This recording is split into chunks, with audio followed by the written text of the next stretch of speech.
Praise the Lord. இன்றைய நாளுக்குரிய வேத வசனம் ரூத் 3வது அதிகாரம் 11வது வசனம்.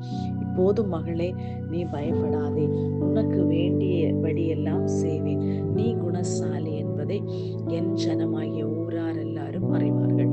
அன்புக்குரியவர்களே, இந்த அருமையான காலை வேளையிலே அருமைநாதர் இயேசு கிறிஸ்துவின் இனிய நாமத்தில் உங்களை வாழ்த்துகிறேன். கர்த்தர் தந்த அருமையான வசனத்திற்காய் நாம் நன்றி செலுத்துவோம். பாருங்கள், கர்த்தருடைய வேதம் இப்படியாய் சொல்லுகிறது, இப்போதும் மகளே, நீ பயப்பட வேண்டிய தேவையில்லை. நம்மை பார்த்து கர்த்தர் சொல்லுகிற அருமையான வேத பகுதி, நீங்கள் பயப்பட வேண்டிய தேவையே இல்லை. காரணம், நாம் இருக்கிற கர்த்தருடைய கரம் விலையேற பெற்றது. அந்த கரத்துக்குள் இருக்கும் போது, சர்வ வல்லவருடைய நிழல் உங்களை தாங்கும் போது, நாம் எதற்கும் பயப்பட வேண்டிய தேவையில்லை. நமக்கு வேண்டியபடியெல்லாம் அவர் செய்வார்.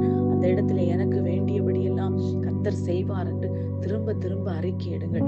பாருங்கள், ரூத் அவளுடைய வாழ்க்கையிலே எல்லாவற்றையும் இழந்தவளாய் தன்னுடைய மாமியை விடாமல் பற்றி கொண்டது அவளுக்கு கர்த்தர் கொடுத்த ஒரு கிருபையாய் காணப்பட்டது.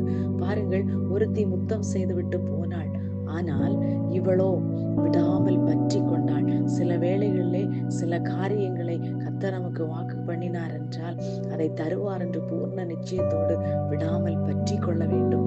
நீங்களும் நானும் ஒரு வேதனையான சூழ்நிலை, இல்லை என்றால் கஷ்டமான சூழ்நிலைகள் வரும்போது ஒரு மனிதனுக்கு முன்பதாக அல்ல கை கட்டி நிற்க வேண்டியது. நாம் நிற்க வேண்டியது தேவ சமூகமாய் காணப்பட வேண்டும். காரணம், அந்த தேவனுடைய சமூகத்திலே அத்தனை காரியங்களும் அவருடைய மகிமைக்குள்ளாய் நமக்கு கொடுக்கப்பட்டிருக்கிறது. அந்த மகிமையுள்ள தேவன் நமக்குடைய குறைவை அவருடைய மகிமையிலே நிறைவாக்க வல்லமுள்ள தேவனாய் இருக்கிறார். ஆகையால் பாருங்கள், இந்த இடத்திலே அவள் போன போது போவாஸ் சொல்லுகிறார், நீ ஐஸ்வர்யவான்களான வாலிபர்கள் பிறகே போகாமல் நீ இங்கே வந்ததினால், அந்த இடத்திலே அவள் போக வேண்டிய இடத்திலே சென்றதினால் நீ ஆசீர்வதிக்கப்படுவாயாக என்று சொல்லிவிட்டு, உன்னுடைய முந்தின நற்குணத்தை பார்க்கிலும் பிந்தின நற்குணம் உத்தமமாய் இருக்கிறது என்று சொல்லி அவளை வாழ்த்துகிறார். அதுபோலதான் நம்முடைய தேவனும் நாம் அவருடைய சமூகத்திலே போகும்போது, என் பிள்ளை என்னை மாத்திரம் தேடி வந்தாள் என்று சொல்லி நமக்கு நடக்க வேண்டிய பாதையை அவர் போதித்து நமக்கு நடத்துவார். ஆகையால் தான் தாவீது சொல்லுகிறார், நான் உனக்கு போதித்து நீ நடக்க வேண்டிய வழி உனக்கு காட்டுவேன் என்று கர்த்தர் எனக்கு சொல்லுகிறார் என்று அவர் அறிக்கையிடுகிறார்.